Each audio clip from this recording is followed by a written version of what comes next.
Well, SmackDown is going to be very interesting for the next few months, because there are no two ways about it. We are absolutely trying to turn Becky Lynch into a bad guy. And also, every single week we're going to go, is Brock Lesnar going to be there? Is Brock Lesnar not going to be there? It's basically 2018 all over again. But does that mean the most recent episode of SmackDown was any good, or does it mean it was the worst thing we've ever seen in our lives and we need to rip it apart as if it's some kind of pillow? I don't rip apart pillows, that would make me a strange person, but I am Simon Miller. Welcome to WhatCulture Wrestling. This is called The Finger of Power. It gives the good bits an up and the bad bits a down, and let's do that right now for the show known as SmackDown.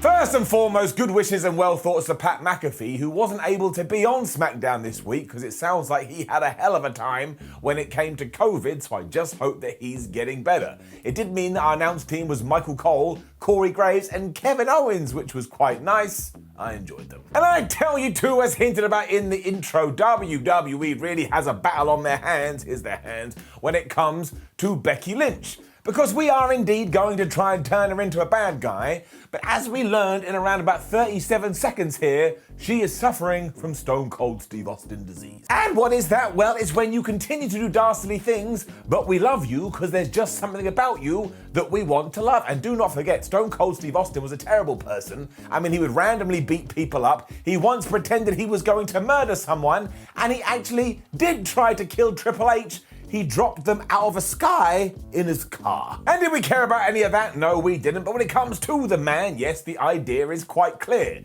Now, it is Becky Lynch who wants to be a villain. I don't think she came up with the idea, why don't I go beat Bianca Belair in 25 seconds, which is still ridiculous. But at first, when she did have a microphone, she was just like, oh man, I'm so happy to be back. This is the best thing ever. And of course, it was just cheers and cheers and cheers and cheers. When she did reference the pay-per-view though and said, oh man, I've seen some bad reaction out there, so I apologize, give it a beat, for absolutely nothing. Do you think anybody booed? Of course they didn't. They just got even louder because ipso facto, everybody loved Becky Lynch. Bianca Belair then came out, and thankfully she was greeted by a bunch of noise because we cannot forget the end game with her. She is clearly a super duper star in the making, and we have to continue down this path. She's also so good at reacting to when she does get beat because she's relatable and she comes across like a normal person. I mean, what a concept. So she had accepted what happened and had come up with a plan. Why don't you and I, Becky Lynch, have a rematch tonight? When out came Carmella and fresh off the Street Fighter tournament, Zelina Vega. And I actually went, no, you have got to be kidding me. What the hell happened to the SmackDown Women's Division? They also both said that they deserve a title shot. I'm sorry, in no world is that true. You could go to Mars and some alien Martian would walk up and go, I don't think they do deserve shots, because no, alien, they do not. They lose each and every single week, and then they come here 7 days later and go, well, I think I should be champion. You are wrong. There's no debating this. You are incorrect. Thankfully, they were eventually interrupted by Liv Morgan, who hasn't been on SmackDown for ages, but nobody told us why. But she has become the voice of reason, so she's now my favorite person in the world. She was like, Carmella, you lose all the time. Zelina Vega, you lose all the time. You couldn't even beat Chun-Li. Why on earth would you get a shot? I was like, oh, Liv Morgan, thank goodness. She then went, but I deserve a shot. I was like, no, you haven't been around, but I don't care, I'll take it. Bianca then got bored of these schmoes and turned back to Becky Lynch and said, man, I still want that fight. And Bex just went, nah, I don't want to do that. And she walked off. So once again, we are teasing about where she's going to end up. But as I've said now around about 39 times, I really don't think it's going to work. I mean, she's actually going to have to come around all of our houses, knock on the door, and just punch us all in the face before we do start disliking her. And then, of course, Bianca Belair and Liv Morgan and Carmella and Zelina Vega started having a fight, which was very handy for WWE, because it meant it then transformed into a fatal four-way match. And what the hell would we have done if we didn't have this on the table? I mean, I guess it would have just been silent. So this really was fascinating. I do want to know where it's going to go, and I thought Bianca Belair and Becky Lynch were both very good. So as ever, it's a wait and see situation, but I'm going to give it an up. Before this fatal four-way as well, we got a video for the brand new NXT logo, and I was dying. I couldn't have laughed more, because we have all heard the rumors about how they want to take NXT in a new direction, But what they've actually done is they've run the marketing and design department and said, look, just do the complete opposite of what we were doing before. So it's all colourful, it looks like a rainbow, and I actually think it's quite nice to look at. It's just really funny. It basically looks like we just gave a bunch of felt tip pens to kids and went, hey man, why don't you go crazy? Although I think the tagline was coming. So it said NXT coming. I'm sorry, I'm a child. I'm a 12-year-old child. Let's just move on. We then had this magical fatal four-way match. It was fun. Vega was out pretty quickly after the KOD, and Carmella was also out pretty quickly after the Oblivion. But this was really good because it meant we could do Bianca Belair versus Liv Morgan. And while I'm sure they have had matches before, I couldn't remember it on this night. So I started to get into it. There's also serious evidence that we do need to do more with Liv, because she just turns up randomly to SmackDown, but she always gives a good account of herself. And as ever, WWE teased that there was going to be a distraction because Carmella was back in there and Zelina Vega was back in there and they were beating the good guys up. But then they got removed and we were just allowed to have a good match with a good, clean finish. I was surprised. Ultimately though, Bianca did get the better of this. She hit the KOD, she got the 1-2-3, she's now the #1 contender. We can probably go on to Extreme Rules, I guess, and do Becky Lynch versus Bianca. I have no problem with this, outside of the problems that we have already discussed. Paul Heyman was then backstage, and he must have had a really tough week, because does he pick his tribal chief, or does he pick his beast? This was basically like the start of a Disney movie. As it turned out, he was quite serious about standing next to Roman Reigns, but then it all went bad because he tried to get in Roman Reigns' locker room and it was locked. And once again, I was chuckling for two reasons. One, this is not a slight on you, Paul Heyman. If somebody has locked a door, nobody can get in. But two, Roman Reigns, you gaslighting son of a bitch, you need to leave him alone. This is exactly what we should have done though, because we have started to plant these seeds. And after we cut to a commercial and came back, Paul was still stood outside this door like a cat waiting to be fed when we did even more of this because the Usos turned up and they cast suspicion onto him. They also made him look really stupid because they were like, dude, Roman ain't even at the venue yet. So Paul was like, I didn't realize. But then they took their thing, they said, wait a minute, at SummerSlam, before the main event, you told us to go to the back and now we think you did that in order for Brock Lesnar to return afterwards and do what he did. And Paul Heyman was like, no, this was Roman Reigns' decision, it wasn't mine. Which, to be fair, is probably true, but again, seeds, sprinkling them all over the place, which sounds terrible. Point is, I like this a lot. It's the obvious storyline, giving it up. Cesaro was then back on SmackDown, and more fool me, because only a few days ago, and I was like, wait a minute, we haven't seen Cesaro in ages, and he was taking on Chad Gable here. WWE went WWE down. Because they only got 2 minutes when they were rocking and rolling, it was absolutely brilliant, but then Otis decided, oh, I'm bored, and he got in, and he caused a disqualification, and it's just every single WWE ending to every single WWE match. To the point you start falling backwards and you close your eyes. The Alpha Academy then wrecked him, so I suppose Cesaro is going to get a tag team partner and do a tag team feud, but more importantly than this, bring down the board, the disqualification counter, and it's a big day today because it rolls up to 50. This one, much like the distraction counter, is probably going to fly past 100 before the end of the year, which I think allows us to say that the finish is really, really overused. My new hero, Baron Corbin, then arrived. I tell you this gimmick. If you've been following him on social media, you know that he hit it big in Las Vegas, so now he's rich again, and he's not learning from his past mistakes at all, because he's buying vehicles and he's spending money, and his wife let him back in the house, which kind of questions that relationship. But if we weren't going to use this to bring sympathy upon him and turn him babyface, this is exactly what we should have done. Because he was just pleased to be back on top here. He shaved his head, he shaved his beard, he looks 10 years younger, and if you're a fan of reading wrestling news sites, you will know a few weeks ago WWE trademarked Happy Corbin, and that is actually what we're calling him. I think we said it around about 104 times. It is really fun though, because you know eventually it's just going to go bad, and we've also used this to give him brand new entrance music. That's actually quite an inventive way to go about it. Fans did boo all of this success, which is both hilarious and horrific at the same time, and he was like, I know what I want to do now, I want to get Big E out of here. So out came Big E and they had a little back and forth, but ultimately Baron Corbin was like, I'm rich now, let me buy your money in the back briefcase for $100,000.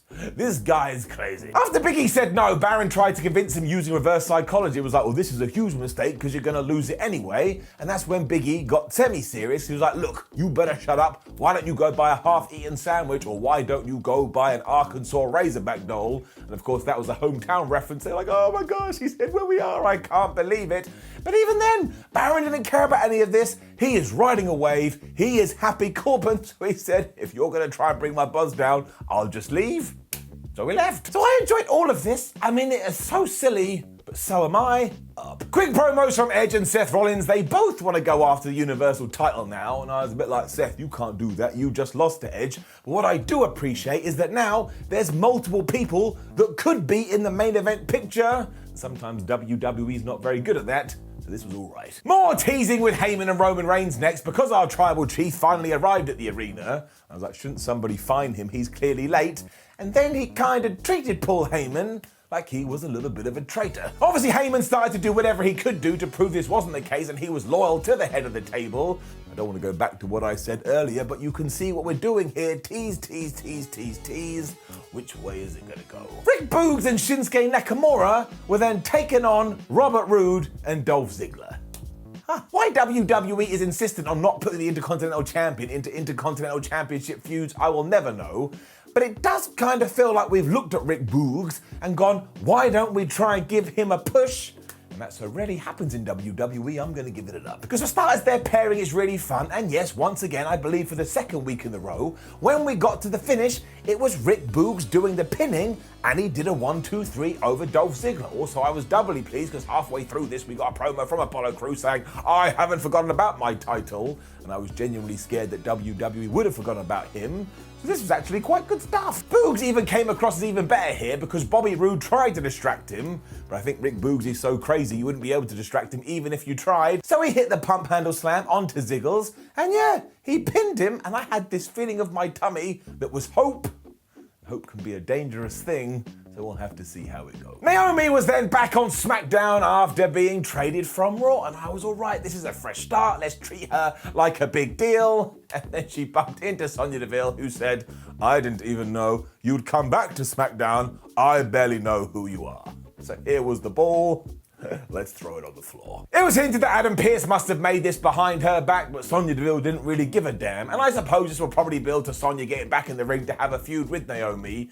But I think at one point, we should start treating Naomi like the badass wrestler that she is, as opposed to, who are you? I don't even recognize your face. And then honestly, we have got to be planning to turn either Rey Mysterio or Dominic Mysterio heel. And what crazy world is that? I mean, who wants to see father and son fall out? But I tell you, you're gonna get it. The point is, Daddy and his boy were backstage when father said to son, listen, it's time for you to grow up and be a real adult, so I have arranged a match for you, but I don't know who the opponent is. I was like, Ray, what are you doing? This sounds like a terrible idea. As it turned out, the man in question was Sami Zayn, and honestly, what a terrific match that they had. I think we've all forgotten that Dominic Mysterio has only been doing this on the main roster for about a year, but just fits in wonderfully, and Sami Zayn is just vastly underrated. He deserves more pointers getting up. It was classic back and forth stuff too, with Dommy using his flying powers, but Sami Zayn using experience to ground the man, which was especially true when Dominic went for the 619, and he absolutely missed. This brought out Ray, which terrified me instantly because Dominic went straight for the distraction, most devastating move in all of sports entertainment surprise roll-up, but thankfully Zayn did kick out.